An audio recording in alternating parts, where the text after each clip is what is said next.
Ben, le problème auquel on est confronté finalement, c'est que quand vous dites on va y aller par mimétisme, effectivement, c'est le modèle de base, c'est-à-dire c'est ce que on m'a enseigné de cette façon-là, donc c'est ce que je vais reproduire. Ce modèle-là a des limites en ce sens que souvent, dans un contexte de formation universitaire, on va se retrouver plus dans un contexte transmissif. C'est-à-dire que, puis dans un contexte, par exemple, dans un cours de premier cycle, où on peut avoir 200-250 étudiants dans un auditorium, ben le prof peut difficilement faire autre chose que d'adopter une approche qui est plus magistrale. Et en termes d'impact sur l'apprentissage, cette approche-là a effectivement ses limites. Mais ce qui est intéressant, quand on regarde les recherches en efficacité de l'enseignement, ce qu'on a comme données probantes là-dessus, c'est comment on peut faire évoluer ce modèle-là sans nécessairement, comme je le disais tantôt, un des dangers, c'est de jeter le bébé avec l'eau du bain. Parce que si on veut amener des professeurs à être plus efficaces dans leur enseignement, ce qui devient important, c'est de ne pas nier ce qu'ils font déjà.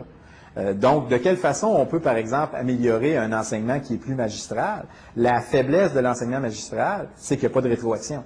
C'est-à-dire que je peux penser être très clair dans ce que j'enseigne, dans ce que je dis, mais entre ce que je dis et ce que les étudiants vont comprendre et retenir, il peut y avoir un écart, et dans certains cas, l'écart peut être très grand. Ce qui devient important, c'est d'aller vérifier la compréhension pour être en mesure de faire les ajustements qui sont nécessaires.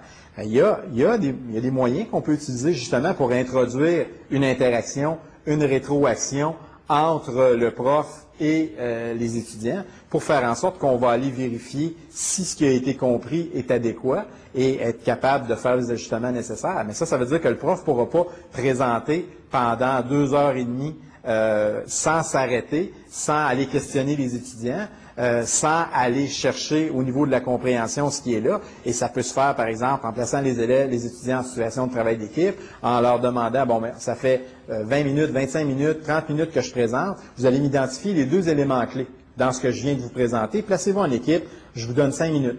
Et là, ensuite, on fait le tour, on vérifie. Si ce que les étudiants nous ramènent correspond à ce qui a été présenté, parfait. S'il y a un écart, ben là, à ce moment-là, on va pouvoir faire l'ajustement. Et qu'il y a moyen de faire des ajustements sans tout jeter à terre ce que les profs font déjà, parce que si on le fait de cette façon-là, il n'y a pas personne qui va être intéressé à s'ajuster parce qu'il a l'impression d'être